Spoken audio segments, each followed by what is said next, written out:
match on Friday against the Portland Thorns. Kerry, just give us your initial thoughts on what you expect the matchup to be like on Friday. Yeah, I think the match against the Thorns will be a really big test for us. I know we're on a good run right now and we've faced some tough opponents, but I know Portland's also on a really good run right now and they're playing some really good soccer and they're super dangerous. So I think it's going to be a really good test for our entire team, for our back line. But I'm also excited for our front line. I think they can cause them some problems, and I think both sides of the game are going to be really exciting. What else? Speaking of excitement, you're getting to play this Portland team at home, hanging on to a record. You're tied the record for most consecutive wins. To be able to have a chance to break that in front of your home fans, what does that mean to you?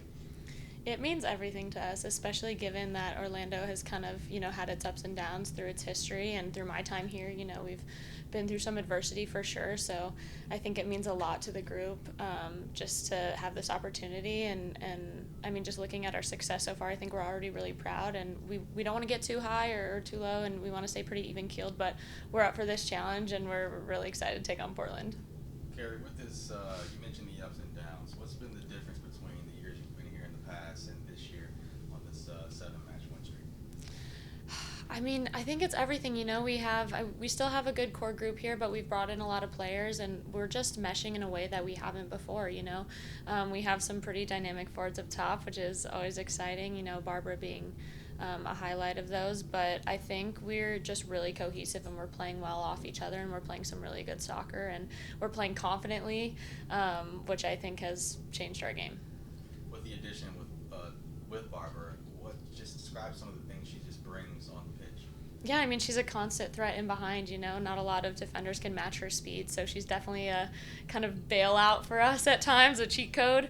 She's putting in a lot of hard work up there on both sides of the ball, so definitely good to have her on the field. You kind of mentioned the back line a little bit earlier. For you, who's last year played a lot of forward, now going kind of back to your roots in the back line and left back. How has the cohesiveness been with Kerry, or with you at left back, and then with Kylie at center back, and just kind of playing off of each other with that? Yeah, I mean, I'm super comfortable playing with Kylie. A lot of times I've played in front of her, either in the 6 or 8 or in the 11, when she's been left back, so we kind of have a lot of chemistry already. And she gives me a lot of confidence going forward, too. I think even though I'm back at left back this season, I've been getting up a lot, and she gives me the confidence to be able to do that, because I know she's behind me, Hoffa's behind me, ready to, clean anything up or stop the counter. So, I love working with Kylie on the left. How important is it to have players like Hoffa and Kylie as ball-playing center backs that are comfortable on the ball and not just kind of bombing it forward, allowing you guys to play out of the back and really kind of beat teams through just passing? Yeah, I mean, they start our entire build, our entire play. We couldn't play the soccer we're playing without ball-playing center backs, just like you said. So, no, Kylie and Hoffa are a huge piece to that of, feeding our midfielders, feeding our forwards, reading when to go short, when to go long. And, yeah, like you said, they set play for us in the back and are kind of key to the soccer we're playing right now. When you're looking at Portland, who has a very dynamic front line, what's key for the back line for you guys in order to kind of keep them off the score sheet? Yeah, I think, honestly, I think we just need to keep playing the way we're playing. I don't think we'll play any differently given some of the players that they have up top, although they are some pretty good players. But I think the movement of the line will be really important. I think preventing the counter and our defensive positioning will be important. But I think we're going to keep doing what we're doing and building on the defensive success we've had so far this season. With this streak and this record, how hard is it to not think about that, stay in the moment, and just play your game, like you said? Yeah, I actually don't think it's been too difficult for us. I think this team, like I said, has been through adversity. A lot of these players have been through some adversity the past few seasons, and surprisingly, I don't think we've gotten too high yet.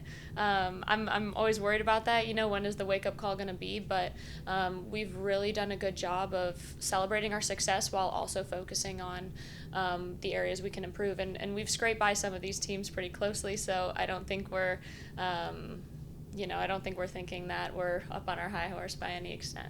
Is it cool and automatically motivating to look at the standings and see pride at the top? Absolutely. We have the standings on a table in our team room, and we see it there every day. And it's we take a lot of pride in that, but it's also very motivating to stay at the top of the table. With the, I kind of saw your face when we walked in. You were surprised with all the cameras, the people that were Yeah. With that added pressure, and now all the clubs are going to have a target on the prize, to try to beat you guys.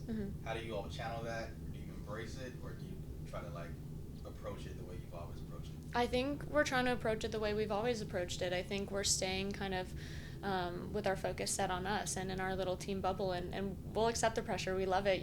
This is where we've always wanted to be. We were built for this. Every player on this team is built for the pressure, is made for these moments. It's what we all dream of, is to play in the big games and be at the top of the table. So I think our focus is on us, but we don't mind the added pressure.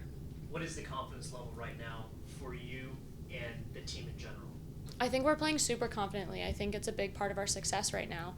But like I said, I don't think that confidence comes without the knowledge of where we need to continue to improve, and also with the knowledge that other teams are coming after us more than ever right now.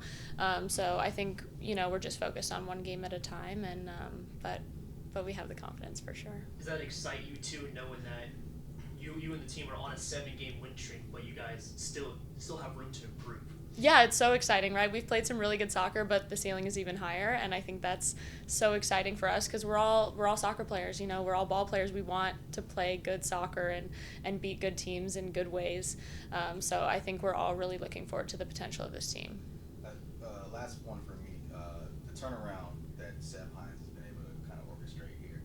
What have you seen from him, and just how all the players have been able to buy into what he's asking you all to do? Yeah, I think you said it perfectly with the word buy-in. I think that's the biggest thing, is he has gotten us to buy in, and I think a lot of that comes from his desire. It's very clear to us how important this is to him and how much he cares, and the effort that he and all of the staff put into our into our training every day to prepare us for opponents. And I think it makes a lot of us, feel that desire and importance from him. So he's done a really good job, and like you said, I think the team's pretty bought in.